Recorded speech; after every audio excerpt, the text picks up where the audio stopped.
Teman-teman, akhirnya Presiden ke-7 Republik Indonesia Bapak Jokowi memberikan respon perihal tudingan-tudingan dari timnya Hasto. Nah, karena itu mari sama-sama kita dengarkan ya.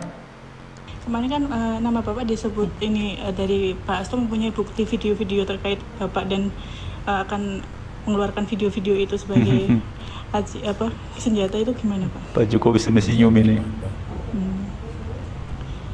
Kalau nanti harus dipanggil untuk diminta keterangan seperti apa Pak? Keterangan apa? Ya misalkan Pak Hasto mengungkapkan seperti itu, kemudian dari pihak proses hukum perlu meminta keterangan Pak Jokowi. Diberi keterangan. Pak, kalau kemarin Pak Hasto sempat menyebut kalau ada pejabat negara yang menginginkan 3 periode sendiri, seperti apa? Ya, ini saya ulang lagi. Tidak pernah yang namanya saya minta perpanjangan atau 3 periode kepada siapapun.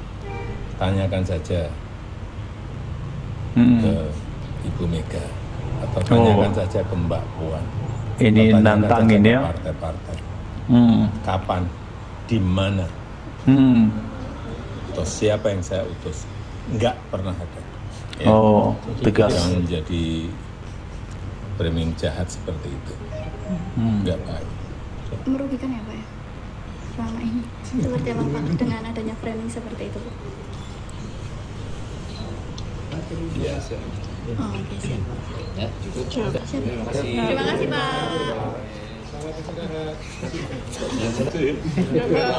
Mau Pak? Aduh, sekali. Pohonnya juga nggak apa-apa? Ada. Alhamdulillah. Buat tahun baru aja nanti Pak. Iya. Oke teman-teman, jadi itu dia penjelasan ataupun respon dari Pak Jokowi mengenai tudingan yang sampai hari ini tentu mengherankan ya. Kan Pak Jokowi ini juga sudah secara resmi dipecat oleh PDI Perjuangan dan pengumumannya juga sudah disampaikan kepada publik. Dan nampaknya Pak Jokowi meresponnya dengan begitu santai dan sejauh ini juga tidak ada kemudian perkataan ataupun ucapan dari Pak Jokowi yang membahas perihal PDIP. Nampaknya selama ini Pak Jokowi itu ketika berbicara mengenai PDI Perjuangan, beliau hanya menjawab ataupun memberikan respon ketika beliau ditanyakan saja.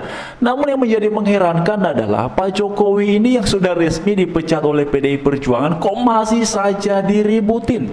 Apalagi beberapa waktu belakangan ya, setelah ramai mengenai katanya Ibu Koni itu mengamankan dokumen penting yang dimiliki oleh Hasto. Lalu kemudian juga muncul lagi isu terbarunya kalau Hasto itu punya video-video penting katanya.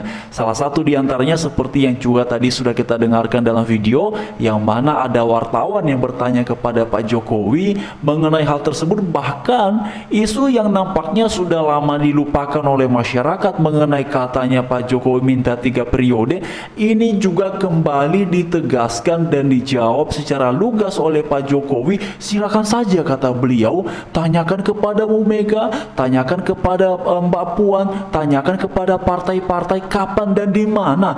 Nah sebenarnya teman-teman, saya jadi ingat ya, mungkin teman-teman juga sudah nonton ya di video kita sebelumnya, itu ada satu penjelasan dari Mr. Q ataupun Pak Kodari sebenarnya, yang nampaknya isu itu disampaikan oleh beliau pertama sekali ya, tapi bukan kemudian melabelkan itu disampaikan oleh Pak Jokowi, tapi gagasan mengenai 3 periode itu sepertinya ya dalam video kita sebelumnya ada kayaknya Pak Kodari menyampaikan bahwa ya sebenarnya beliau yang kemudian mencoba memunculkan opini ataupun pendapat perihal itu. Teman-teman bisa melihat ya di video kita sebelumnya itu ya, kalau saya tidak salah ingat tuh ada videonya ya, mungkin juga teman-teman bisa mengecek lagi di video kita sebelumnya. Tetapi poinnya di situ.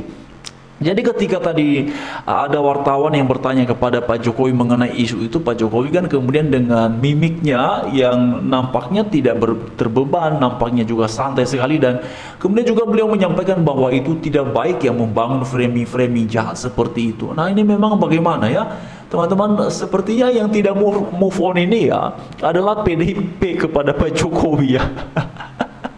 Sepertinya mereka ini ya tidak bisa terima kekalahan ya yang diakibatkan oleh Pak Jokowi karena sudah berseberangan dengan mereka ya. Karena sekalipun mereka mengklaim bahwa pada pilkada yang lalu, kalau pilpres jelas ya itu kalah telak ya. Ganjar kan berada di posisi paling terakhir pada waktu itu ya, lalu kemudian nomor 2-nya Anies, lalu kemudian yang memenangkan kontestasi adalah Prabowo Gibran.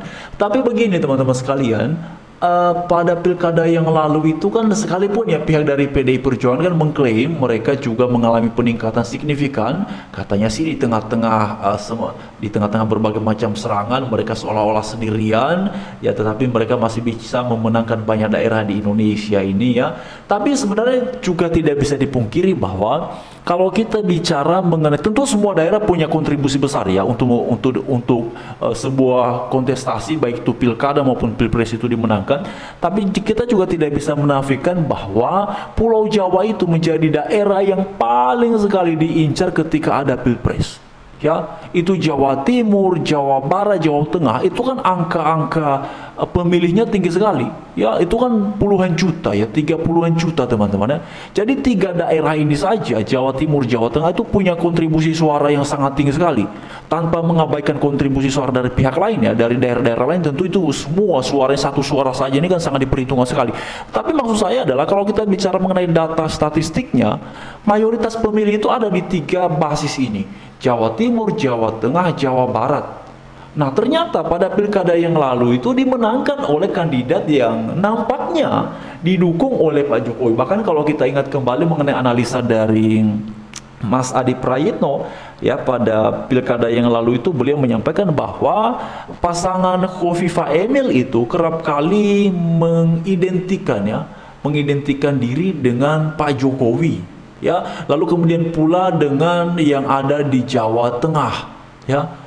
Kalau di Jawa Barat itu kan Kang Deddy Mulyadi ya, tapi yang dikomentari oleh Mas Adi Prayitno dalam sebuah analisa itu beliau membahas perihal Khofifah Emil dan juga Jawa Tengah.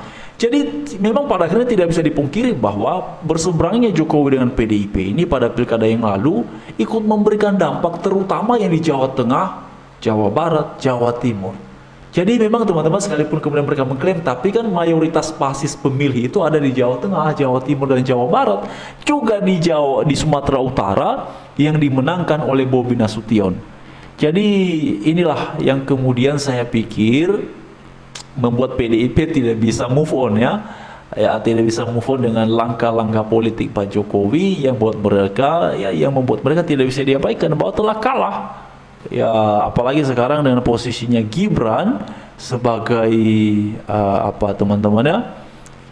wapres ya dari Pak Prabowo Subianto, tentu ini memang semakin membuat PDIP nampaknya tidak bisa berterima dengan kenyataan seperti itu ya. Kenapa saya katakan begitu?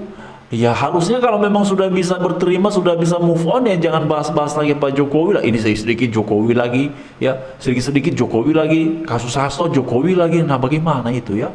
Nah itu dia teman-teman, bagaimana menurut kalian?